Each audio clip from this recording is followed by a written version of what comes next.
Cociente Animal.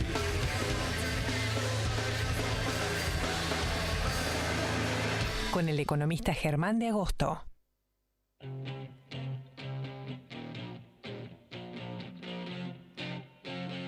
Germán de Agosto ya nos está haciendo una suerte de resumen de lo que pasó en su primera columna de economía. Germán de Agosto es el economista que suena tremendo, ha incorporado para esta nueva era mañanera. Germán, ¿cómo estás? ¿Cómo están? ¿Todo bien? Bienvenido. Muchísimas gracias. Vamos a hablar sobre el mercado laboral, algunas cifras que aparecieron. Aumentó el desempleo, pero igual ese titular en realidad es positivo, ¿no? Extrañamente. Porque aumentó menos de lo esperado, ¿no? Por lo menos en el 2016. Efectivamente, lo que tuvimos en el 2016 es un deterioro adicional del mercado laboral, y eso lo vemos a nivel de todos los indicadores, pero fue sustancialmente menor de lo que fue el 2015 y mejor del que estaba previsto en los primeros meses del año, cuando justo estábamos discutiendo recién, el panorama era mucho más complejo, tanto para la economía como para el mercado laboral. Si lo ponemos en números. En números, ahí con el mercado laboral hay que... Por ejemplo, si ahora mismo bajamos todas las series de tasa de empleo, tasa de desempleo y tasa de actividad del INE, lo que vamos a ver es que mensualmente, si lo graficamos, lo que tenemos es algo muy parecido a un electrocardiograma. Bien. Cosa que es muy difícil de codificar si miramos, por ejemplo, lo que pasó en el mes de diciembre, que fue el dato que conocimos la semana pasada. Entonces, lo que habitualmente se hace es, uno de los caminos, por ejemplo, es comparar los promedios trimestrales, ¿no? Porque te dan una señal como más estable de esa volatilidad inherente a los datos del mercado laboral. Y ahí lo que tenemos fue un mejor cierre del año, un trimestre que fue sustancialmente mejor de lo que había sido, un cuarto trimestre que fue sustancialmente mejor de lo que había sido el anterior. La tasa de desempleo se ubicó en 7,5% en el último trimestre, es el promedio de octubre, noviembre y diciembre, comparado con un 8,2% que había sido el desempleo en el tercer trimestre, es bastante mejor. Además, ahí está acompañado de una mejora en el empleo y de una mejora en la actividad, o sea, un aumento de la actividad. Y ahí capaz que podemos hacer alguna precisión, principalmente porque nos va a ser útil cuando discutamos qué pasó en 2016 a la luz de lo que sucedió en 2015. Y es que en realidad, como todo mercado, hay indicadores de oferta e indicadores de demanda. La interacción de esos dos es lo que en muchos casos emergen desequilibrios, y ahí es lo que vemos en la tasa de desempleo. O sea, quiere decir que en realidad a veces puede haber una suba del desempleo peor que otra suba de desempleo. O al revés, porque depende de lo que pase con la oferta y con la demanda. Por ejemplo, a veces puede ser que el desempleo aumente, pero eso tenga que ver con que hay una oferta muy pujante. Y la economía o la tasa de empleo no crecen los empleos al ritmo necesario para absorber todo ese contingente de gente que está pujante por el lado de la oferta. Y ahí hay un aumento del desempleo, pero que no convive con una destrucción de empleos. Eso fue lo que tuvimos en el año 2014. En el año 2014 el desempleo en el promedio del año, aumentó 1/10. No se perdían puestos de trabajo, pero había más gente buscando laburo. Exactamente. Entonces eso, naturalmente es malo porque hay un aumento del desempleo, pero no es tan malo como lo que tenemos en el 2015 o como lo que tenemos en el 2016, donde el aumento del desempleo está principalmente explicado por una fuerte destrucción de puestos de trabajo. Claro, una contracción de la demanda, digamos. Sí. De la demanda de trabajo. ¿No? De la demanda de trabajo. Ocupación o tasa de empleo es el indicador que tenemos de la demanda relativa de trabajo, y la tasa de actividad o tasa de participación es lo que nos da una pauta de cómo evoluciona la oferta. A mí me causa gracia porque Germán lo usa, pero también lo usan otros economistas, destrucción, ¿no? de fuente de trabajo. No fueron 16.000, creo, en el 2016, algo así. En el 2016 hay un montón de estimaciones.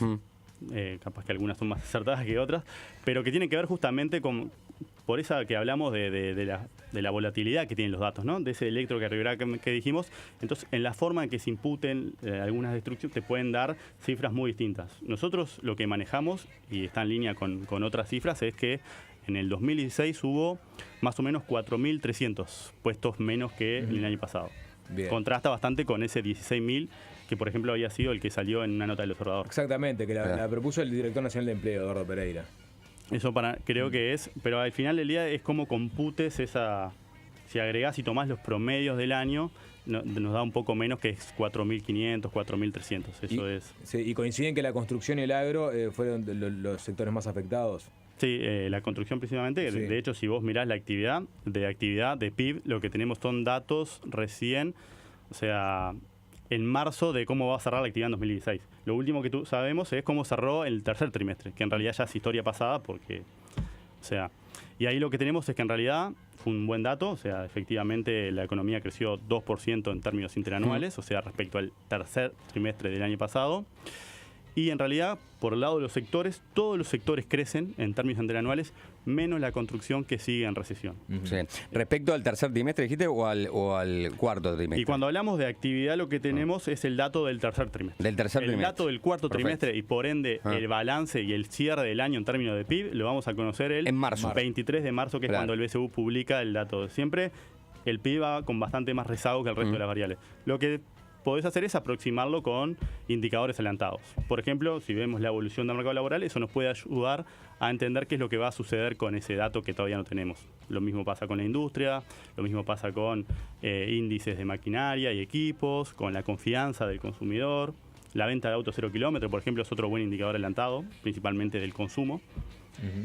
Y entonces simplemente podemos aproximar cuál va a ser ese cierre de la actividad en 2016. Todavía no tenemos el dato seguro de cuánto fue. Claro, pero tenés ahí 3, 4 indicadores adelantados que te permiten ver un cierre mejor que, imagino, ¿no?, que el del 2015. Sin duda. Creo que en 2015 la economía uruguaya creció 1%. Nosotros entre 2004 y el 2014 habíamos crecido más o menos una tasa promedio anual de 5,4%. O sea que 1% es un bajón a la luz de ese desempeño histórico que tuvimos en la década anterior. Claro. Y probablemente las estimaciones para 2016 se ubiquen en torno a 1,2, 1,3%. Y eso es algo que está en línea con esa mejora de indicadores, como por ejemplo el mercado laboral que tuvimos en los últimos 3 meses, que es lo que todavía no conocemos de la actividad. Claro. O sea, 1,3%, a ver, podemos separarlo en los de más y los de menos, ¿no? Cuando intentamos, por ejemplo, dimensionar cuánto es 1,3% para la economía uruguaya, y ahí tenés, por lado positivo, un 1,3% es más de lo que crecimos en 2015, 3 décimas más de lo que crecimos en 2015. Es casi el triple de lo que estaba previsto crecer en la rendición de cuentas del año pasado. Es muy bueno teniendo en cuenta lo que pasó con la región en el 2016, que todavía tampoco tenemos datos cerrados, pero seguramente Argentina se termine contrayendo entre 2,3, 2,4% y Brasil 3,5%. O sea que el promedio... No me desprecies ese 1,13, básicamente, ¿no? Ahí estamos mirando el lado positivo de ese 1,3.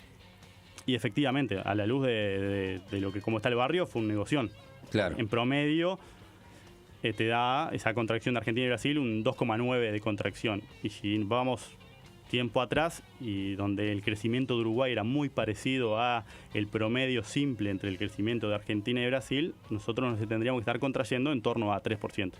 Hace varios años, creo que eso lo discutimos la vez que vine. Ese es el famoso desacople El famoso que se ha desacople, hablado hace mucho efectivamente, tiempo. hace 2 años que hay un contexto recesivo en la región y Uruguay sigue creciendo y va a acumular 13 años consecutivos de crecimiento. Es el periodo más prolongado de crecimiento. Ese seríamos los demás, como decías vos. De ese Esos 1,3. serían los demás. ¿No? ¿Cómo se explica ese crecimiento mayor del esperado? Y bueno, mucho de eso tiene que ver, por ejemplo, con lo que discutimos la vez pasada. Si quieren hacemos escenas del capítulo anterior para ubicar a todos, pero habíamos dicho que en realidad, cuando miramos el 2016, el contexto internacional estuvo caracterizado por un crecimiento modesto a nivel del agregado. Eso no es una novedad, es algo que ha venido pasando en los últimos años. O sea, las economías avanzadas no terminan de resolver los problemas que emergieron en casi 9, 10 años atrás. Y aparte, las economías emergentes han desacelerado o algunas incluso se contraen. O sea que en realidad, por ese lado, el crecimiento del mundo en el año pasado fue bastante modesto. Pero por otro lado, después de un arranque bastante movidito, que fue lo que discutimos la vez pasada, el mundo entró como una pausa financiera, en un verano financiero que se extendió desde marzo hasta noviembre. La victoria de Trump, algunos datos decepcionantes en la región y probablemente la suba de tasas de la Reserva Federal en diciembre volvieron a poner un poco más de ruido. Pero en realidad el rasgo característico del 2016, en lo que tiene que ver con el contexto externo, es la calma financiera. Y una de las patas más importantes para entender lo que sucedió en el 2016 acá en Uruguay es ese repliegue generalizado del dólar. Claro. Por un lado, el dólar ayudó a moderar la inflación, lo cual es algo, ¿no? Nosotros tuvimos una inflación que llegó al 11% en mayo, donde se habían juntado un montón de cosas, y después, durante todos los meses restantes, hubo una baja sistemática, hasta que cerró en 8,1%. Eso fue bueno para el gobierno para lograr contener la inflación, ¿no? Efectivamente. O sea, el hecho que el dólar no hubiera seguido aumentando su precio. Tal cual. Eso te descomprime. Ahí tenés lo que hablamos el otro día del famoso trilema. Sí, claro. Te descomprime la tensión en lo que tiene que ver con la inflación, pero te acentúa los problemas que vos tenés en el sector exportador. Sí, claro, Los la problemas de competitividad. Claro. Pero sin duda que no es lo mismo manejar el resto de los equilibrios con una inflación en 8% que en 11%. O sea que eso para el gobierno fue un alivio que permitió incluso hacer un reordenamiento de las prioridades a favor de la recomposición fiscal. Claro, el Sapo y Jorge Muniz y yo, y sobre todo Nicolás Batalla, más que nada, porque Valmeli es médico, lo que quieren saber es... ¿Si el Estado va a invertir en publicidad? Si el Estado va a invertir en publicidad en este año 2006. Porque yo recuerdo... Si hay margen para eso. Qué triste, al inicio del 2016 me acuerdo que el clima generalizado era de temor ante lo peor, ¿no? Sí. Y ahora este 2017 cuando está arrancando, llega la gente a CPA Ferrer, te paran por la calle y te dicen, che, gasto unos morlacos en publicidad. Estamos mejor, ¿no? Este año vamos a estar mejor, que no compré, invierto o no. O todavía estamos en... ¿Meto esa pauta en Suena Tremendo? Sí. Ese clima de freezer que había a principios del 2016. Y por temor a equivocarme y decir un disparate y seguir con esta rosca de los economistas como enemigos públicos número uno. Holiday on Ice, ¿no? O sea, esta rosca de economistas patinando sobre el hielo. Como los meteorólogos, no tuvimos un buen año. Preferiría decir que en realidad hay varias señales que sugieren que lo peor podría haber pasado, pero hay una incertidumbre que es todavía elevada. Y hay fundamentos para decir que la incertidumbre es elevada y que el 2017 podría ser otro 2015. Claro, y en cuanto a eso ata al gobierno, por ejemplo, a la hora de tener que cerrar el presupuesto de acá a fin de su administración. Y bueno, ahora vamos a tener esa rendición de cuentas devenida en discusión presupuestal. Porque Astori viene con esa misma moderación con la que tiene Germán de Agosto. Y siempre cauto, ¿no? ¿Cómo era que él le dijo? Audacia... No me acuerdo, pero... Algún eufemismo de esto que ha inventado Astori. Para como el ajuste. El de consolidación fiscal era uno, pero también había como una suerte de audacia en lo que tenía que ver con el presupuesto en un contexto más una audacia de moderación presupuestal. Exactamente. ¿No? O sea, en lo moderado vamos a ser lo más audaces posible para tener que ser... Tal cual. O sea, no es lo mismo llegar a esta discusión que al final tiene calidad presupuestal por cómo estaba diseñado el presupuesto.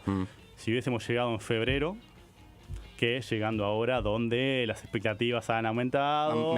Mejoraron un poco. Claro, no es lo mismo pararse en febrero, donde efectivamente lo que nos preguntaban en facultad también era si efectivamente había una crisis similar a la de 2002 en puerta. Y eso no. Y bueno, y lo que fue el 2016 te hace pensar que no. Pero hay que ver, que es lo que discutimos la vez pasada, qué tanto de esa mejora responde a unas condiciones internacionales más benevolentes, ¿no? Porque como veníamos encadenando, la caída del dólar, por un lado, te bajó la inflación. Hay que ver si no cambia el panorama internacional. Efectivamente. Básicamente para ver cómo nos puede ir también en el 2017. Porque ahí tenés una mejora del salario real, que es lo que vimos al cierre del año. El salario real aumentó 3,3% en diciembre.